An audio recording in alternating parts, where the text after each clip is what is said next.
Through the tinted window of a prison van, two figures sit silently, flanked by officers. Cameras capture the convoy as it pulls into the jail gates, the end of freedom for the men inside. For the public, it is a striking image of justice served. For one Birmingham family, it is a painful reminder of an August night when everything changed. Murtaza Nazir was just 26 years old, a husband, a new father. To his friends, he was known as Maza, a hard-working man who had his whole life ahead of him. But on August 28, 2018, his life was cut short in a hail of bullets outside his car in Stechford. The killing was ruthless and calculated, the kind police later described as a professional assassination. Detectives would spend years piecing together CCTV, phone records, and witness accounts. They discovered a conspiracy that involved cloned plates, encrypted communications, and cold-blooded planning. And they exposed the killers, Tahir Zaman and Shamrez Khan, who believed they could get away with murder. And this is the story of how two small mistakes unraveled their plot, how justice finally caught up with them, and how a young family was left to grieve forever. To those who knew him best, Murtaza Nazir was simply Maza. Friends described him as kind, loyal, and a man who always carried a smile. At just 26 years old, he stood at the beginning of adulthood with a future filled with potential. He had married young, started a family, and was the proud father of a baby boy. His son had barely turned 1 when tragedy struck. Nazir lived in Stechford, a suburban area in East Birmingham. The neighborhood was diverse and tight-knit, a mix of long-established families and newer generations trying to build better lives. For Murtaza, his life was firmly rooted in his loved ones. He had responsibilities, dreams of watching his child grow, and ambitions of providing stability for his family. To his relatives, he was a caring son and brother. To his wife, he was a devoted partner. And to his child, he was the father who should have been there to guide him through life. After his death, those close to him described their devastation. Friends spoke about how he had been a good lad who never deserved such a fate. His wider family were left broken, forced to deal not only with the sudden loss, but also with the knowledge that his young son would grow up without a father. Their grief was made worse by the brutal way in which his life was taken, gunned down without warning in his own community. To understand the impact of his murder, one must also look at the broader picture of Birmingham at the time. Gun crime was on the rise across the West Midlands, with police warning about the easy availability of firearms and the spread of violent disputes linked to gangs, drugs, and long-running feuds. Communities were growing increasingly anxious as shootings seemed to erupt without warning. For ordinary families, it meant living with the constant fear that violence could erupt on their doorstep. Still, those who gathered after Murtaza's death didn't speak of him as a criminal or a gang member. They spoke of a young man whose life was cruelly stolen. At vigils, friends described him as family-oriented and warm-hearted. His murder wasn't just another statistic in Birmingham's crime figures, it was a human tragedy that sent shockwaves through the community.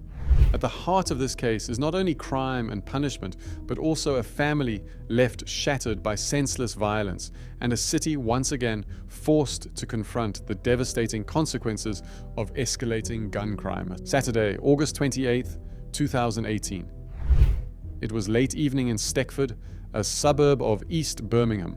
The streets were quiet, the kind of night where most people were winding down at home, but for 26-year-old Murtaza Nazir, the night would end in tragedy.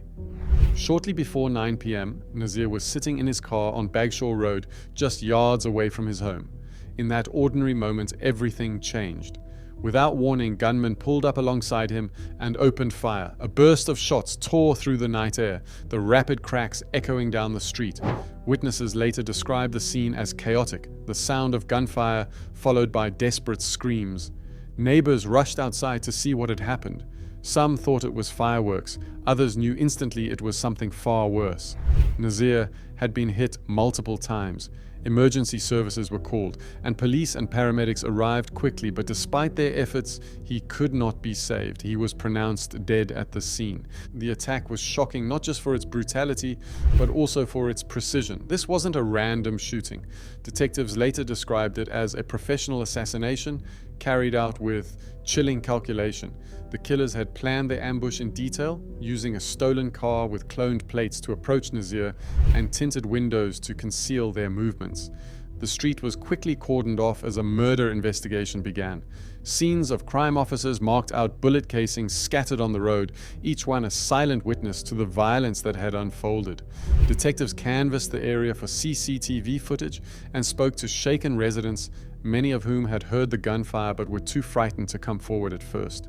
Word of the killing spread quickly through Birmingham. To the wider public, it was another headline about gun violence in the city, but to those who knew Murtaza, it was devastating. His friends gathered near the scene, struggling to process the loss of a man who had been alive only minutes earlier. His family were left reeling, facing the unthinkable reality that their son, husband, and father was gone.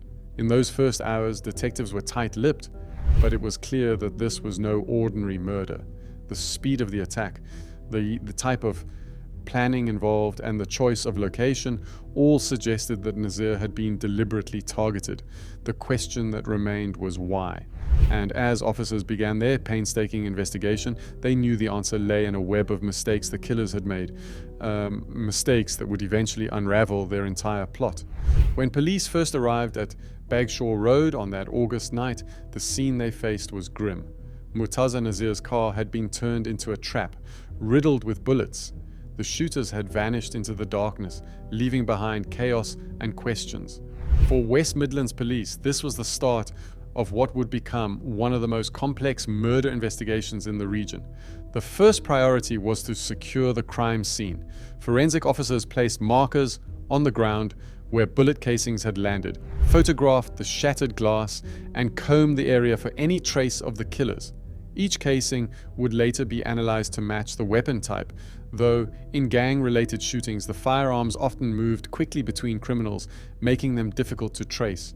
Detectives turned immediately to CCTV, the silent witness in modern investigations.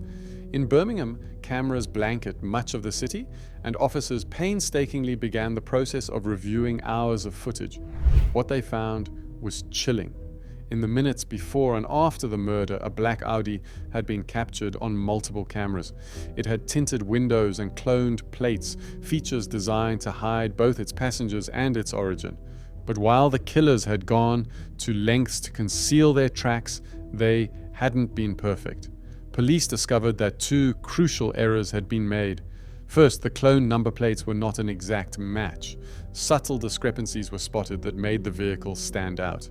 Second, the car had been captured on camera before and after the shooting in ways that helped detectives map its journey across Birmingham. Those mistakes, small at the time, would become decisive in court. At the same time, officers dug into phone records. Modern gang investigations often hinge on the digital footprints left behind by suspects. Even when criminals use burner phones or encrypted apps, there are often gaps in their cover. Detectives began to trace calls, texts, and cell site data around the time of the shooting, looking for overlaps between the suspects and the area of the murder. Meanwhile, uniformed officers carried out door-to-door inquiries, speaking to local residents. Some were reluctant to talk, fearful of reprisals, but others described what they had seen: a car speeding away from the scene, figures moving in the shadows.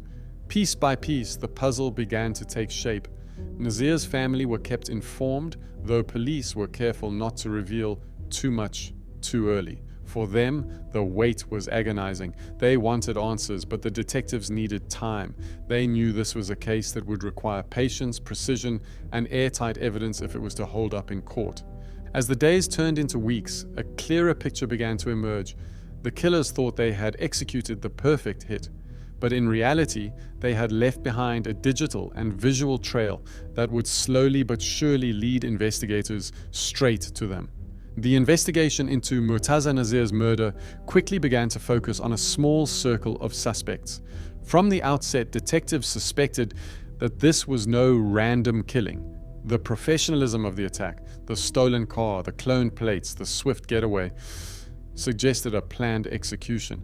CCTV evidence was the first breakthrough. The black Audi used in the shooting had been caught on multiple cameras before and after the attack. Analysts tracked its movements across Birmingham, linking it to addresses and locations known to police. When officers examined the cloned plates, they discovered they were not a flawless copy. A slight discrepancy in the font and spacing was enough to raise suspicion. From there, investigators began to zero in on who had access to the vehicle. Phone records provided the next piece of the puzzle. Data showed calls made in the hours surrounding the shooting that tied certain individuals to the area. Cross-referencing with known associates, police were able to connect the dots. Two names stood out, Tahir Zaman and Shamrez Khan.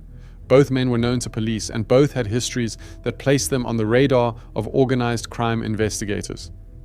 As detectives dug deeper, they uncovered evidence of encrypted communications. Like many involved in serious crime, the suspects believed that using secure apps would keep them hidden. But patterns of movement and digital overlaps betrayed them. Even without the exact content of the messages, investigators could show that Zaman and Khan's devices had been active in key areas before and after the murder. Surveillance was authorized and officers began to monitor the suspects closely. Their behavior only reinforced suspicions. They appeared nervous, moving cautiously, and avoiding obvious patterns. But mistakes kept piling up. At one point, investigators linked a vehicle used by Khan directly to the disposal of the Audi used in the shooting. Forensic checks later confirmed traces of gunshot residue inside. Meanwhile, forensic scientists worked tirelessly on the ballistic evidence. The shell casings recovered from the scene were matched to a specific firearm type, a weapon already linked to other criminal networks in the region.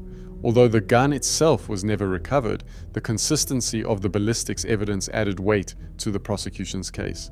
By early 2019, the police were confident they had enough to move in. Armed raids were carried out across Birmingham, targeting addresses connected to Zaman and Khan. Both men were arrested, questioned, and charged with the murder of Murtaza Nazir.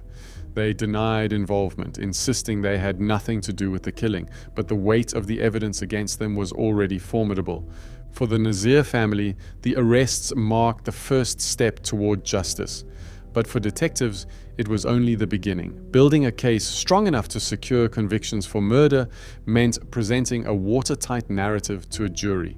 Every piece of CCTV, every phone record, every forensic trace would need to be aligned to tell the story of how two men thought they had carried out the perfect hit, only to be undone by their own mistakes. By 2021, nearly 3 years after the murder of Murtaza Nazir, the case was ready to go before a jury. For detectives, the journey had been painstaking, involving thousands of hours of CCTV analysis, phone data checks, and forensic examination. Now it was the moment of truth. Could they convince a court that Tahir Zaman and Shamrez Khan were the men responsible for pulling the trigger? The trial opened at Birmingham Crown Court. The prosecution's case was clear and methodical. They told the jury that Nazir's death had been the result of a carefully orchestrated plan, executed by Zaman and Khan in cold blood. Jurors were shown footage of the black Audi moving through the city before and after the shooting. They were told how the vehicle had been fitted with cloned number plates to disguise its identity, and how the killers had believed they were invisible. Prosecutors highlighted the two critical errors that gave the killers away. First, the imperfection in the cloned plates, which allowed police to distinguish the car from legitimate vehicles on the road. Second, the fact that the Audi had been captured on a sequence of cameras at just the right moments, creating a timeline that placed the killers at the scene. Phone evidence was another crucial strand. Jurors heard how cell site data placed the suspect's devices near Bagshaw Road at the time of the murder. Even though the defendants insisted they were elsewhere, the digital trail told a different story. The defense teams did their best to cast doubt. They suggested the CCTV was inconclusive, that the car could have been driven by someone else, and that the phone data might have been misinterpreted, but the weight of the prosecution's evidence was overwhelming. Witness testimony also played a role. Neighbors recalled hearing the shots and seeing a car speed away. One described catching a glimpse of figures inside the vehicle. Others spoke of the fear that gripped the community in the aftermath. While not all details were precise, their accounts painted a consistent picture of the events that night.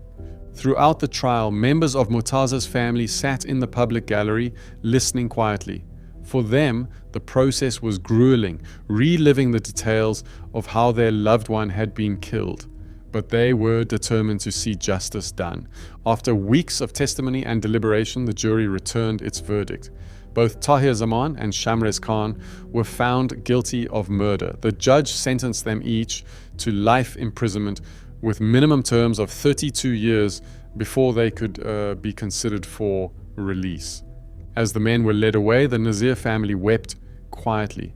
Justice had been served, but no sentence could bring back the young father they had lost. For the wider community, the trial was a stark reminder of the devastation caused by gun crime, and of the determination of police and prosecutors to pursue justice, no matter how long it takes. When the guilty verdicts were handed down in 2021, it marked a turning point in the hunt for justice for Murtaza Nazir. His family could finally say that those who had executed the brutal shooting were behind bars. Yet for West Midlands Police, the case wasn't fully closed. Detectives were convinced that others had played roles in the conspiracy, helping Zaman and Khan carry out their plan. Investigators kept digging. Phone analysis and CCTV revealed that more than just the two gunmen had been involved on the night of the murder. There had been logistical support, people who helped obtain and move the stolen Audi, and others who assisted in covering tracks afterwards. Piece by piece, detectives built a picture of a wider network. In August 2024, nearly 6 years after the murder, a third man was brought to justice. Mohammed Abbas, 31, was sentenced to life imprisonment with a minimum term of 28 years for his part in the killing. Prosecutors explained that Abbas had provided crucial support to the gunmen, including helping them obtain and use the getaway car. The jury accepted that while he may not have pulled the trigger himself, he was deeply entwined in the planning and execution of the crime. The conviction of Abbas underlined the persistence of the investigation. For police and prosecutors, it showed that even years later, justice could still be secured. For Murtaza's family, it was another painful reminder that more than one person had contributed to their loss. Community reactions in Birmingham were strong. The killing of a young father had shocked the city from the outset. But the successful convictions reassured residents that police were willing to go the distance. Senior officers spoke publicly about the case, praising the painstaking work of detectives and forensics teams who had spent years unraveling the evidence.